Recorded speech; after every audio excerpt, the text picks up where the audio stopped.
Ça y est, on l'a fait. Chin. À notre arrivée aux Antilles. Flying high, you know I feel. Sun in the sky, you know I feel. Reed drifting on by, you know I feel. It's a new dawn, it's a new day, it's a new life for me. Feeling good.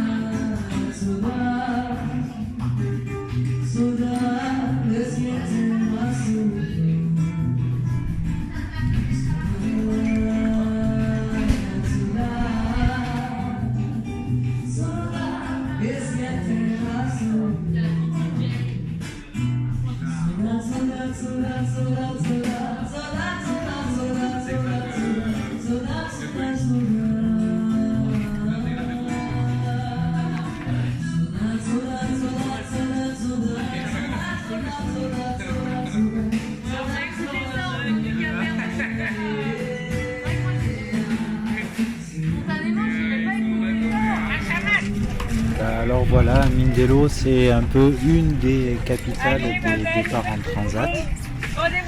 Donc tous les gens qu'on rencontre un peu sur le parcours, on va dire classique, on les retrouve à Mindelo en train de ravitailler. Et on part tous quasiment en même temps, juste une question de fenêtre météo.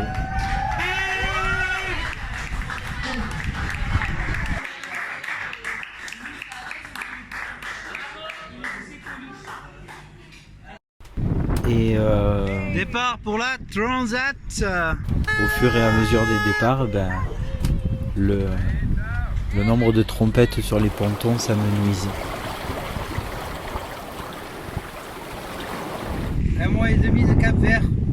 Je sais plus, c'est dans ce sens. Il en manque un peu des morceaux. 1 mois et demi de Cap-Vert. Voilà, c'est fini.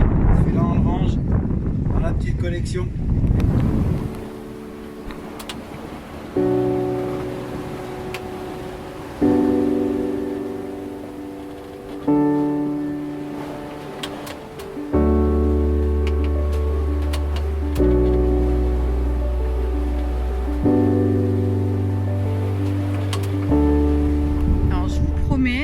J'ai essayé de lui dire que c'était pas la peine.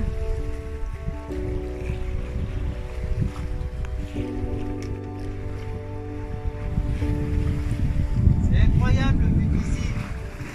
Voilà, Thomas est en train de desserrer les lattes de la JV parce que ça a beaucoup claqué.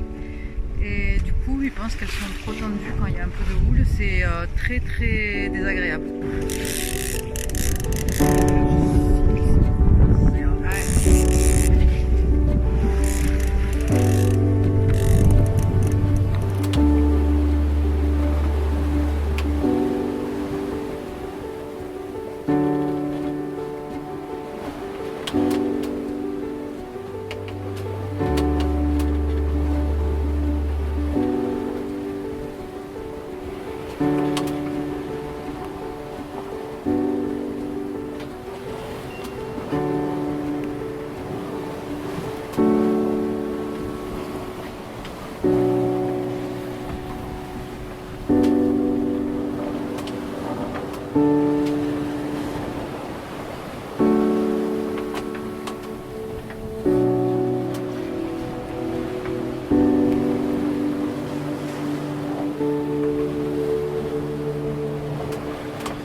song. When I was just a boy, Christmas brought so much joy. Couldn't wait for. Ce soir, on a eu un petit incident avec la voile. On a voulu prendre un riz en prévision de la nuit parce qu'ils annonçaient que ça soufflerait un petit peu plus fort. Sauf que, défaut de manœuvre, on n'a pas assuré mauvaise communication à bord. Et il y a eu un crack dans la voile. Très embêtant parce que c'est une voile toute neuve. Mais bon, voilà, c'est pas très grave non plus, ça se répare. Et on fera réparer la voile en arrivant. C'est pas... Ça fout les boules quand même, une voile toute neuve ça vaut très cher. C'est comme ça, il vaut mieux ça que quelqu'un qui passe à l'eau. Voilà, on relativise. Un homme c'est fait pour bouger, c'est pas fait pour s'arrêter.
Du mafé et de la dorade coryphène.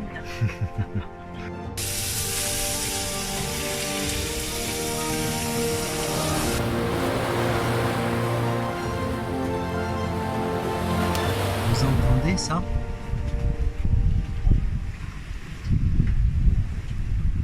Il se passe presque rien. On entend à peine le coulis de l'eau sur la coque. Et pourtant, on marche à 7 nœuds 3. On a même fait une pointe à 9 nœuds 1. C'est juste dingue. Et sans un bruit, comme si le bateau survolait l'eau. Incroyable. J'en croyais pas mes oreilles. C'était dingue. Le bateau, il n'a pas fini de nous surprendre. C'est incroyable. J'adore. Quelle sensation. C'est fou. D'habitude à 8 nœuds, c'est quand on est dans des surfs, le bateau il tape dans la vague de devant, ça fait des grosses platchs, ça fait beaucoup de bruit, ça remue. Là rien, ça glisse. C'est même pas des surfs à 8 nœuds. Génial. Génial.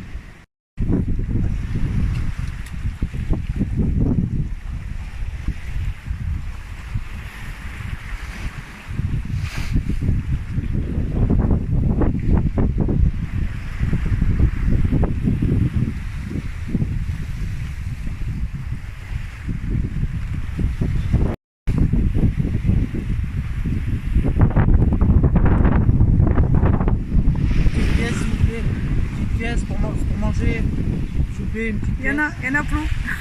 Il y en a plus des sous.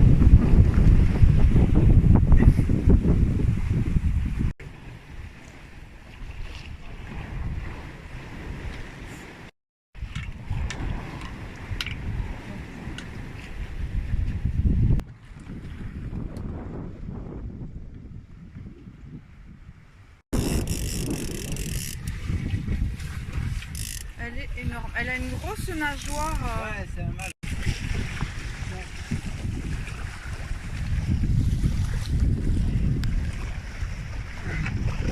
Merde. Oh putain. C'est quoi qui s'est Elle a passé? lâché. Non. Comment elle a lâché?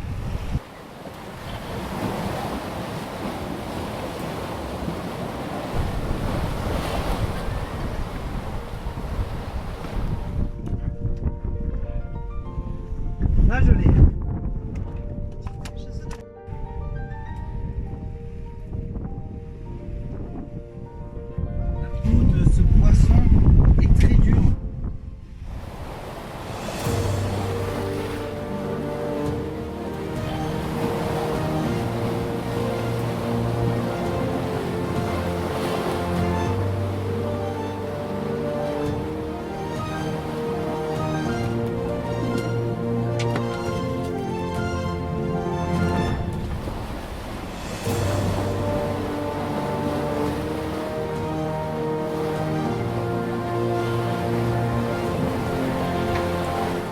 Sécurité, sécurité, sécurité. All station, all station, all station. This is Mataiva, Mataiva, Mataiva. Call sign Foxtrot, Québec, Victor, Tango. Boy adrift, out.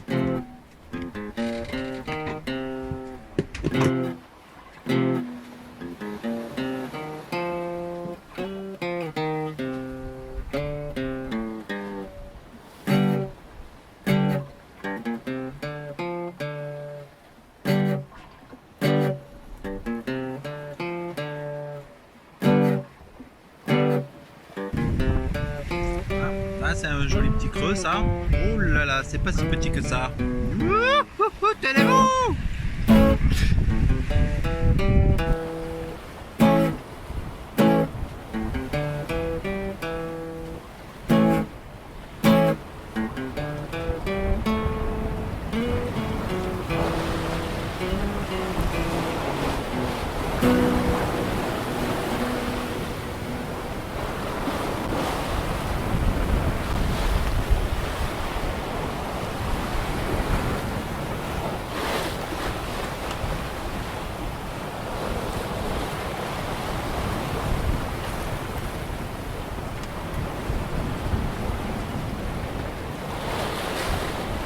Jour je sais plus combien, ce que je sais c'est que ça fait c'est le troisième jour là où on est sur une mer un peu démontée, là c'est de pire en pire. En tout cas, le vent forcit beaucoup, on est aux alentours des 25-27 nœuds, avec des creux très rapprochés, facilement dans les 2,50 m à 3 mètres pour certains. Le vent a forci, du coup ça laisse pas beaucoup d'options de route, c'est soit du largue bâbord, soit du largue tribord. Et voilà, et Mataiva vient de faire 2-3 départs Olof dans les accélérations, avec en haut des vagues dans les surfs des descentes à 8-9 nœuds. Voilà. C'est usant, on dort très très mal, moi je dors très très mal. C'est un peu d'adrénaline, mais moi je trouve pas ça désagréable. Et puis je suis en train de me dire que de toute façon, si on est des marins, il faut bien qu'on vive ça à un moment ou à un autre. Hein. Ça fait partie du jeu, quoi. Avec les fichiers GRIB que je reçois via le satellite, j'essaye d'éviter un peu tout ça, mais c'est pas évident. Voilà, le bateau il a l'air d'aller bien. Tom a mis la trinquette tout à l'heure, donc on n'est pas toilé. Et ça avance et le bateau il récupère toujours assez bien, le pilote il tient pour l'instant, ça c'est cool aussi. Je suis fatigué, il me tarde que ça s'arrête, qu'on puisse remettre les voiles à fond et faire le bon cap vers le bon endroit, parce que là pour l'instant on va...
Mataiva, et puis il y a quelques vagues qui nous ont mis au rappel que tout peut arriver sur l'océan, même une tempête, et du coup on a fait une petite simulation avec Sandra de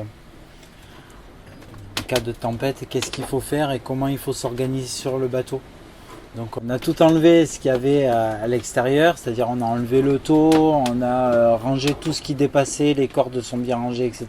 Le bateau il peut se retourner, mais il est fait pour se remettre à l'endroit avec la quille. Et du coup, si jamais il se retourne, dans les fonds de cale, il y a plein de boîtes de conserve. Et ça, c'est des boulets de canon à l'intérieur quand ça arrive. Donc on a mis les matelas sur le sol, rangé tout ce qui traînait, tout ce qui peut être amené à voler dans le bateau à l'intérieur. On ferme tout, on ferme les hublots et on ferme aussi la porte d'entrée. Les instruments qui sont dehors, donc je les ai cachés et mis à l'abri. Et j'ai ici avec l'iPad, du coup, je récupère toutes les infos de tous mes instruments sur le bateau. Ça fait que depuis l'intérieur, je sais exactement tout ce qui se passe. J'ai les mêmes informations que dehors.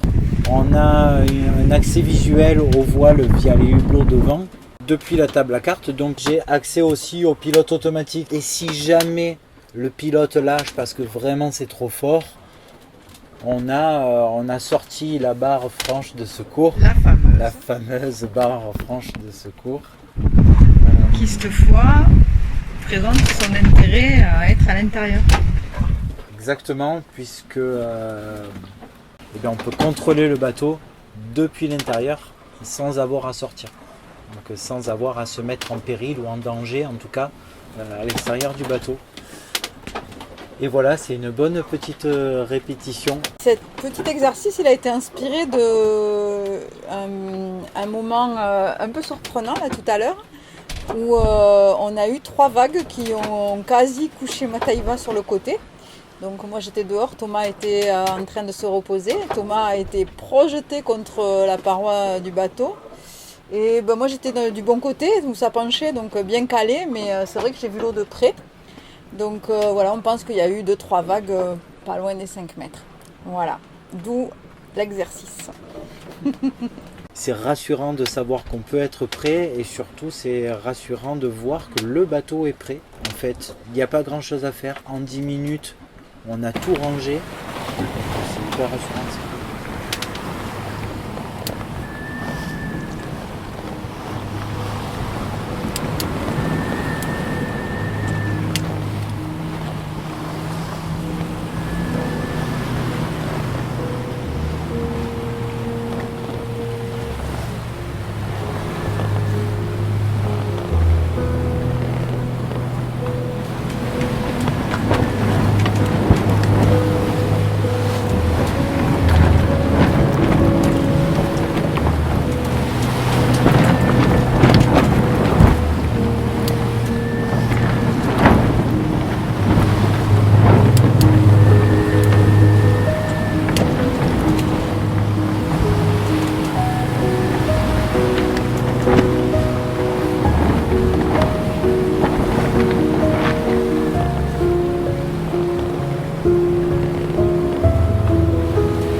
Ben ouais, voilà. Je me réveille ce matin. Alors c'est vrai que je m'y attendais un peu parce que cette nuit, il a fallu que je réduise encore les voiles. On a quand même navigué on va dire 2 jours et demi avec de la toile, une mer plus douce. Et là c'est encore haché. C'est un sacré défi quand même de vivre sur un plancher qui remue dans tous les sens tout le temps. On se fait balloter quoi. Je pense que ça va être jusqu'à la fin. Faire la cuisine, c'est juste incroyablement physique. Gainage. C'est le gainage. Il y a des belles vagues et des fois ça fait des jolis cadeaux. Là, ce matin, on regardait avec Tom. Et quand le soleil se lève, il est derrière les vagues. Quand la vague monte, en haut, il y a une bande turquoise qui s'éclaire. Ah d'accord. À la carte. Juste en dessous de la mousse, et ça, c'est un joli trésor que la mer offre le matin. C'est très beau. En fait, Sandra est toujours contente de tout. J'ai une théorie. Je pense qu'en mer, il y a beaucoup trop d'oxygène et ça la rend euphorique. Voilà. Et on voit la lumière à travers les vagues parce qu'elles font des crêtes pointues comme ça, qui déferlent un peu sur le bateau. Et c'est vrai, c'est joli à voir. Hein. Ça déferle un peu sur le bateau. Quand même.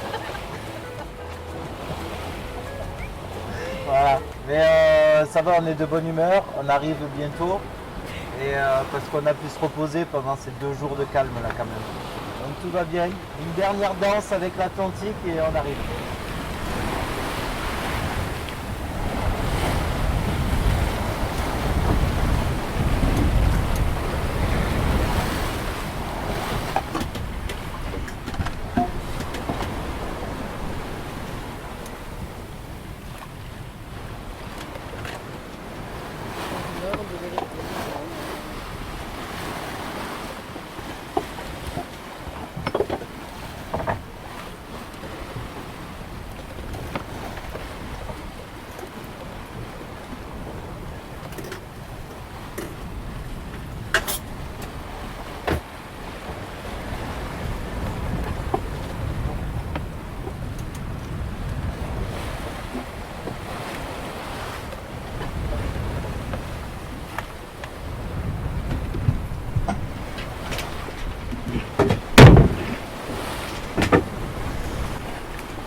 croisant avec la mer du Vent, le plus tombant en journée de mars. Observation disponible à 5 heures.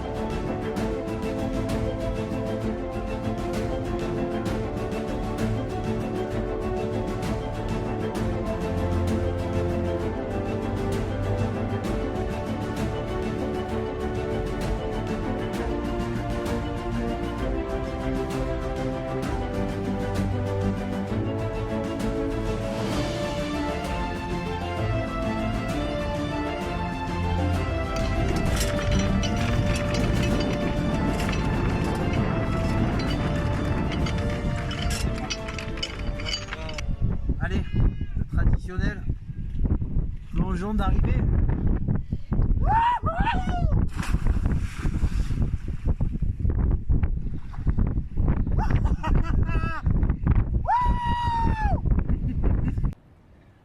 Ça y est, on l'a fait. La Martinique, on a traversé l'océan. Wouh, par nos propres moyens, excellent. Ah, je suis fier de nous, bravo. Bravo, bravo mon capitaine, t'as assuré. On était deux, Oui, bah on ouais. y est, Ah ouais. on est en Martinique, on est aux Antilles quoi. Incroyable, Incroyable. incroyable. On réalise là, hein. On commence à réaliser un peu l'ampleur. Ouh, bonne nuit de repos. On va aller boire un coup.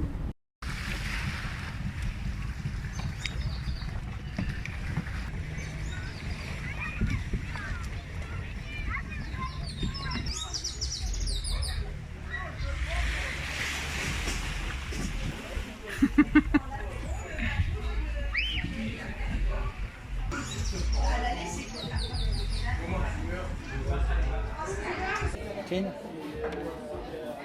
À notre arrivée aux Antilles, Ouais. on a une case de pirates au bord d'une plage magnifique avec des beaux arbres et des oiseaux qu'on voit pas, mais alors on les entend, c'est incroyable. C'est vraiment très beau déjà.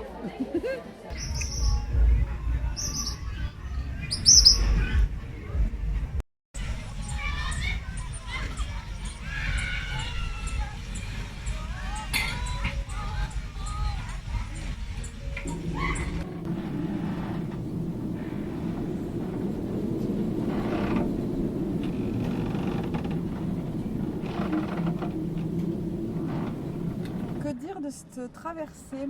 On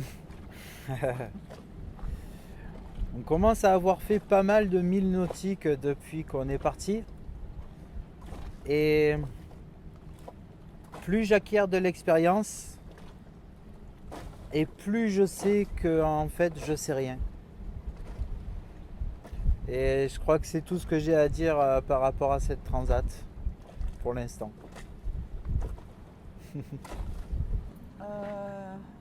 C'est un peu étonnant d'en parler, compliqué, difficile de trouver les bons mots. En tout cas, au fur et à mesure que les choses se sont vécues, j'ai pris la dimension de ce qu'on était en train de faire et qui aujourd'hui paraît effectivement quelque chose de assez incroyable. Voilà.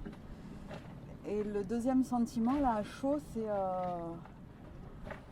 l'incroyable explosion végétale qu'on est en train de vivre. Et comme si la Terre, elle savait que les marins ont manqué de verdure pendant ces 3 semaines. Et du coup, c'est un cadeau juste énorme. Hier soir, on est descendu et on était éblouis de mettre les pieds dans l'herbe, de respirer les odeurs en arrivant. Ça sent le sucre, la vanille et la banane. C'est énorme. Juste c'est énorme. Moi je suis complètement fan de ce qu'on vit là. Voilà.